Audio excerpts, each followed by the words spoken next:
تو چھٹے امام تک مان کر کے بھی وہ گمراہ رہ گئے، اس لیے کہ انہوں نے ساتویں امام کو نہیں مانا۔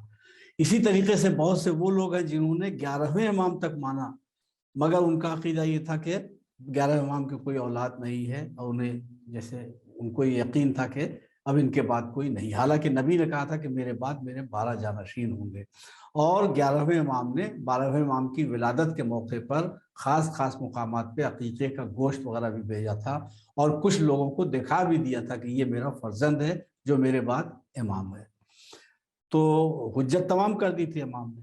تو اگر 11 امام تک بھی مانا اور 12ویں کو نہیں مانا تب بھی وہ گمراہ ہے۔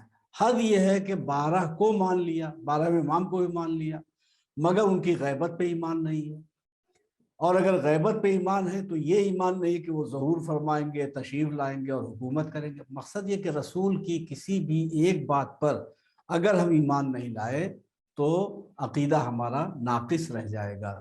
جس نبی نے بتایا کہ اللہ ایک ہے، جس نبی نے بتایا کہ نبی 1,24,000 ہے، جس نبی نے بتایا کہ قیامت آئے گی، حساب و کتاب ہوگا، جنت ہے جہنم ہے، پوری تفصیل بتائی، اسی نبی نے بتایا کہ میرے بعد میرے 12 جانشین ہوں گے، اور 12ویں کے متعلق پوری تفصیل سے بتایا کہ وہ غیبت ہوگی، ظہور ہوگا، اور اس کے بعد جب آپ ظاہر ہوں گے تو آپ کی حکومت کیسی ہوگی، پوری تفصیل پیغمبر اسلام صلی اللہ علیہ وآلہ وسلم نے بتائی ہے۔ تو اب ہماری ذمہ داری یہ ہے کہ یہ عقیدے کا جو مجموعہ ہے جسے عقائد کہتے ہیں، تو تمام عقائد کو مانیں، ایسا نہیں کہ 2-4 مان لیں اور ایک نہ مانیں، ایک بھی اگر نہیں مانا تو سب کا ماننا ناکافی ہوگا، لہذا سب کو ماننا اور سب پہ ایمان لانا ضروری ہے۔ اسی لیے عقیدے کی جمع ہے عقائد، اور عقیدہ لفظ عقد سے بنا ہے، یہ بھی ہم بتا چکے ہیں کہ عقیدہ لفظ عقد سے بنا ہے، عقد نکاح، ہم لوگ کہتے ہیں کہ عقد نکاح، شادی کے موقع پر جو نکاح پڑھا جاتا ہے کہتے ہیں عقد نکاح۔ عقد کیا ہے؟ عقد کے معنی ہے گرہ باندھنا، گرہ باندھنے کے معنی ہے، عقد کے معنی گرہ باندھنا۔ تو اب جن لوگوں نے اس کو سمجھا نہیں تو وہ شادی بیاہ اگر کرتے ہیں تو باقاعدہ وہ دولہا اور دلہن کا لباس ایک میں باندھ دیتے ہیں اور گرہ ڈالتے ہیں، اور اسے گٹھ بندھن کہتے ہیں اپنی زبان میں، یعنی وہ گرہ باندھنا، باقاعدہ گرہ باندھ کر کے شادی کی رسم انجام پاتی ہے۔ یہاں گرہ باندھنے سے مراد یہ نہیں، لوگ کہتے ہیں نا کہ ایک دم گرہ باندھ لیجئے، اس بات ایک گرہ باندھ لیجئے، گرہ باندھ لیجئے مطلب ایسا یقین پیدا کر لیجئے کہ اس میں شک نہیں پیدا ہونا چاہیے۔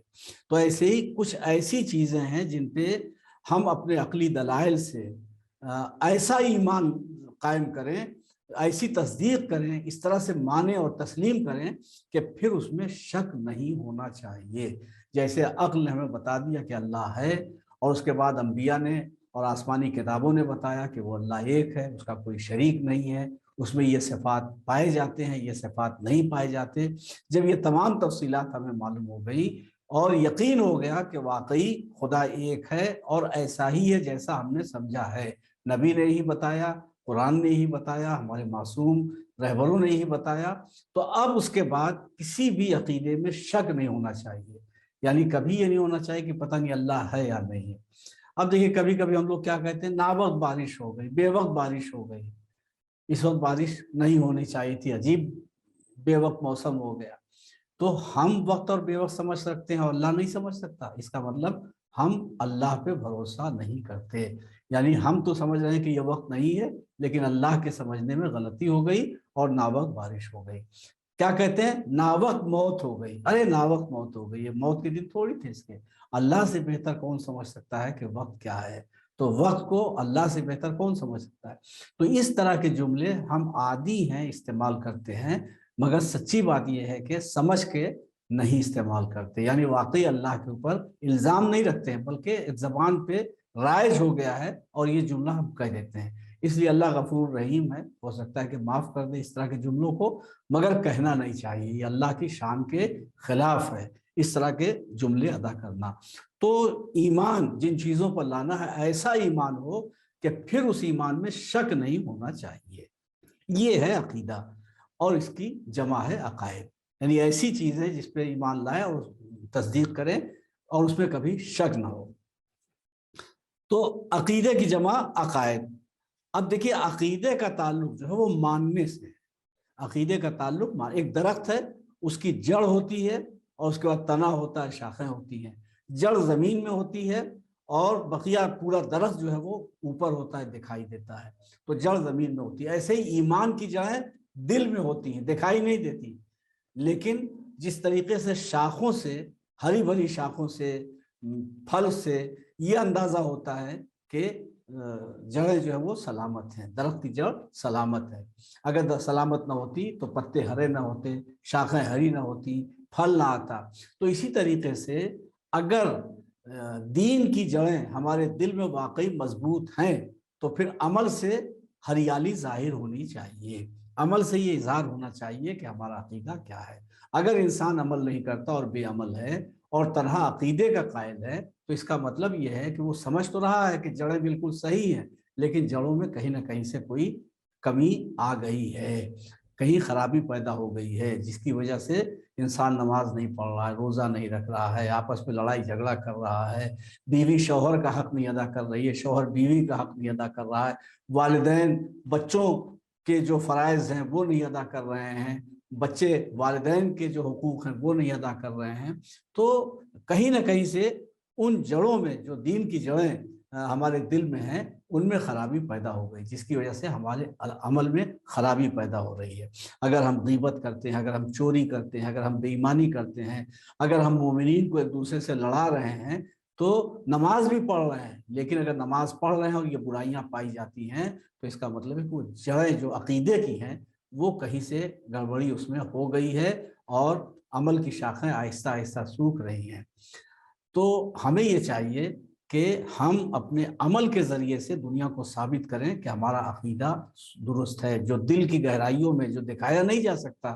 بھئی اللہ ایک ہے، ماننا ہے، ماننا ہے. جو چیز مان رہے ہیں، آدمی کیا مان رہا ہے کوئی کیا جانے. ہو سکتا ہے کوئی شخص کہہ رہا ہو کہ ہم مانتے ہیں کہ اللہ ایک ہے مگر منافق ہو سکتا ہے کہ وہ دوسرے خدا کو بھی مانتا ہو سکتا ہے کہ وہ اپنے عقیدے کے اظہار میں منافق ہو. منافق کا کام ہی ہے کہ دل میں کچھ ہوتا ہے، زبان پہ کچھ ہوتا ہے. تو اتنا مضبوط عقیدہ ہونا چاہیے کہ اس میں شک نہیں ہونا چاہیے.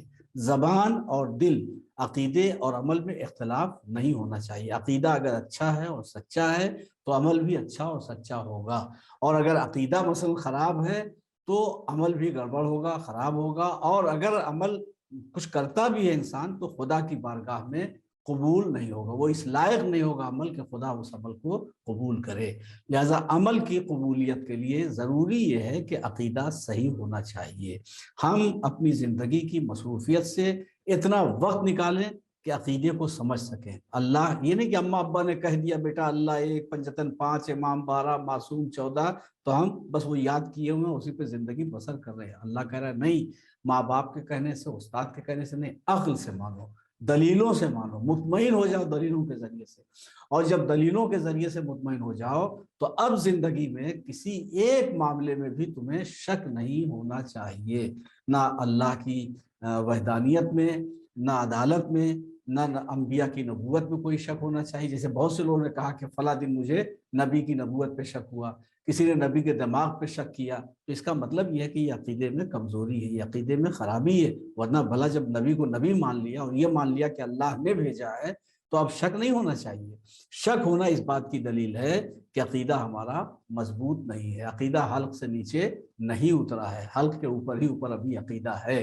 قرآن مجید نے اس طرف اشارہ کیا کہ یہ لوگ کہتے ہیں کہ ہم ایمان لائے، ان سے کہہ دو کہ تم مومن نہیں ہو، ایمان نہیں لائے بلکہ اسلام لائے ہو، یعنی تم نے اسلام کے سامنے سر جھکا دیا ہے لیکن ابھی تمہارا دل نہیں جھکا ہے. ایمان سر کے ساتھ ساتھ دل کے جھکنے کا نام ہے. چنانچہ یہاں پہ ایک واقعہ ہمارے ذہن میں آ گیا جو بتا دیں تاکہ سمجھنے میں آسانی ہو جائے کہ حضرت ابراہیم علیہ السلام بہت بڑے مہمان نواز تھے، اور سنا کرتی ہیں آپ لوگ کہ جس دن کوئی مہمان نہیں ملتا تھا تو اس دن بے چین ہو جاتے تھے اور مہمان کی تلاش میں نکل پڑتے تھے. یہ جناب ابراہیم کا عمل تھا. آج ہم لوگوں کا کیا حال ہے کہ اگر کوئی مہمان آ گیا تو دل دھڑکنے لگتا ہے، یا اللہ شکر مہنگی ہو گئی، دودھ نہیں ملتا، چائے کی پتی مہنگی ہو گئی، اور اگر کہیں کھانا بھی کھا لیا مہمان نے تو پھر گوشت لاؤ، چاول لاؤ، یہ کرو وہ کرو، مہنگائی حد سے زیادہ بڑھ گئی، بچوں کو کھلانے کے لیے ہے نہیں، مہمان کو کہاں سے کھلائیں. تو یہ اللہ پہ بھروسے کی کمی ہے۔ جو اللہ ماں کے پیٹ میں رزق پہنچا رہا ہے، وہ اللہ اگر ایک بندہ بندوں کے اوپر خرچ کرتا ہے تو خدا ہو کر اپنے بندوں پہ خرچ کیوں نہیں کرے گا؟ بس صرف اتنا خیال رہے کہ فضول خرچی نہیں ہونی چاہیے، اسراف نہیں ہونا چاہیے۔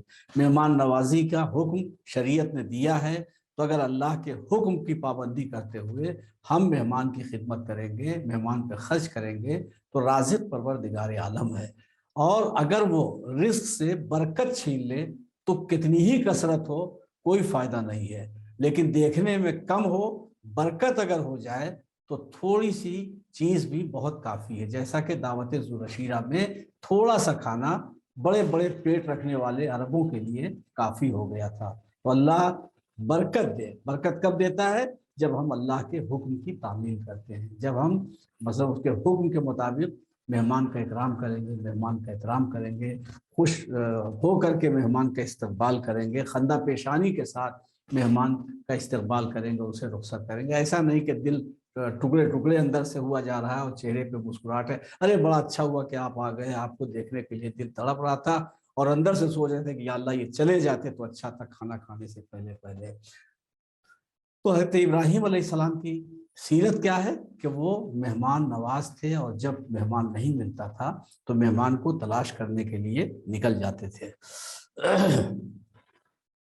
ایک بار ایسا ہوا کہ جب مہمان نہیں کوئی آیا تو حضرت ابراہیم مہمان کی تلاش میں نکل پڑے، تو مزدوروں کا ایک قافلہ مزدوری کے لیے نکلا ہوا تھا، تو جناب ابراہیم نے دیکھا تو کہا بھائی ہماری دعوت قبول کر لو۔ تو ان مزدوروں نے کہا کہ اگر ہم آپ کے ہاتھ کھانا کھائیں گے تو ہم مزدوری آج نہیں کر پائیں گے، تو ہمارا پیٹ تو بھر جائے گا، مگر جو ہمارے بیوی بچے گھر پہ انتظار کر رہے ہیں اور جو ہمارے گھر پہ جو لوگ ہیں ان کا پیٹ کیسے بھرے گا، ان کے لیے انتظام کیسے ہوگا؟ تو حضرت ابراہیم نے کہا کہ چلو کھانا بھی کھا لینا اور دن بھر کی مزدوری بھی ہم سے لے لینا۔ اب بتائیے اگر آج کے دور میں کوئی ابراہیم ہوتا تو کتنا مزہ آ جاتا کہ کھانا بھی ملتا اور مزدوری بھی مل جاتی، گھر والوں کا خرچ بھی چل جاتا۔ یہاں تو خالی مہمان کو ہی دیکھ کے لوگ تڑپ اٹھتے ہیں اور گھبرا جاتے ہیں اور پریشان ہو جاتے ہیں۔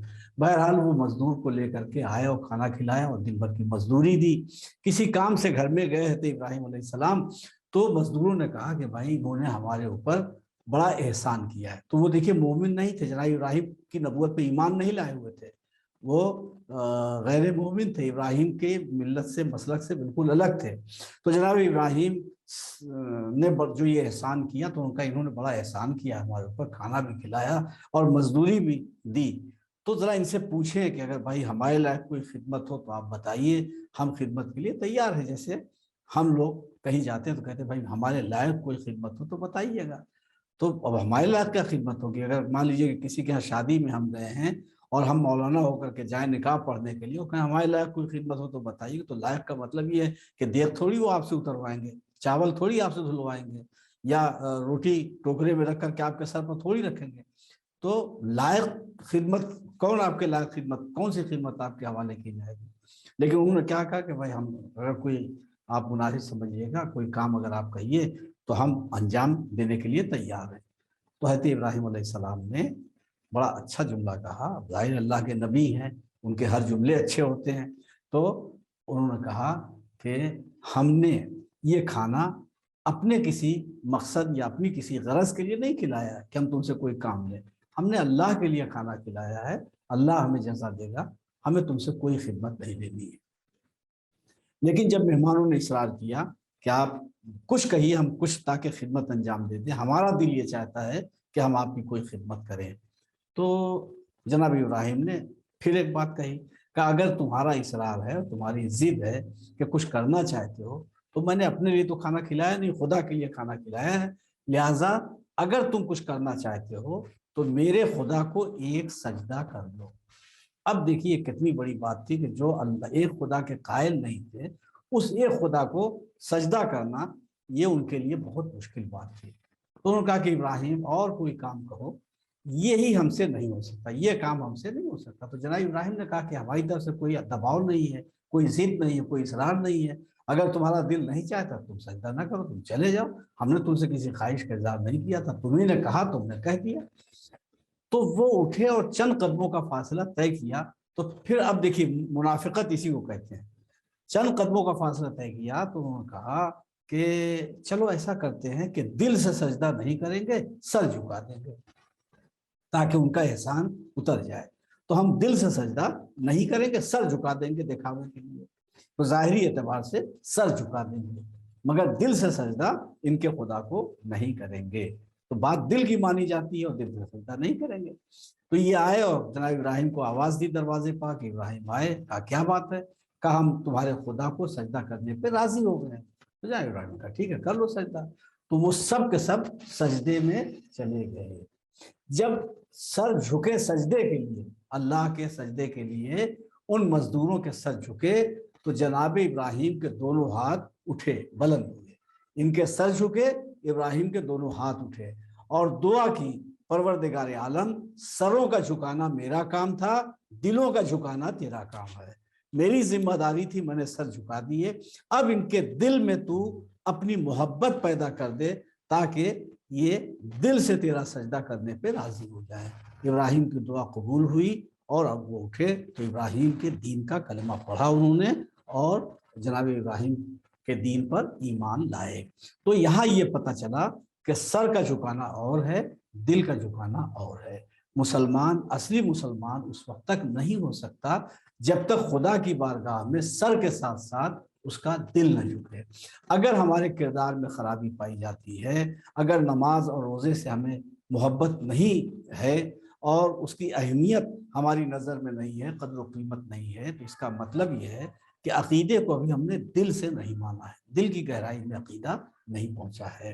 بلکہ علماء نے یہاں تک کہا ہے، بعض علماء نے، کہ اگر کسی وقت تمہاری نماز قضا ہو جائے، دیکھیے جو نہیں پڑھتے ان کا تذکرہ نہیں ہے، جو نہیں پڑھتے تو گناہ گار نہیں ہیں، لیکن جو پڑھتے ہیں ان کے لیے علماء نے کہا ہے کہ اگر تمہاری نماز قضا ہو جائے اور کسی وقت نماز نہ پڑھ سکو تو جائزہ لو اپنا کہ کیا غلطی تم سے ہوئی کہ اللہ نے تمہیں اپنے مصلی پر اس وقت آنے کے قابل نہیں سمجھا۔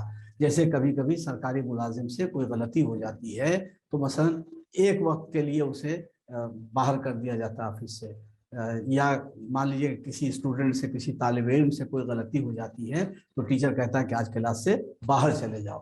تو جیسے اسٹوڈنٹ سے، طالب علم سے غلطی ہو جاتی ہے اور مدرس، ماسٹر، استاد اس سے کہتا ہے کہ آج کلاس سے باہر چلے جاؤ، تو وجہ کیا ہے کہ اللہ نے مصلی کی کلاس سے ہمیں باہر کر دیا۔ تو اگر کبھی نماز قضا ہو جائے تو ادا تو کرنا ہی ہے، لیکن اپنے نفس کا جائزہ لو کہ آج غلطی کیا ہوگی کہ آج اللہ نے مصلی کی کلاس سے ہم کو باہر رکھا اور مصلی پہ آنے کے قابل نہیں سمجھا، اور یہ سزا ہمیں کیوں ملی۔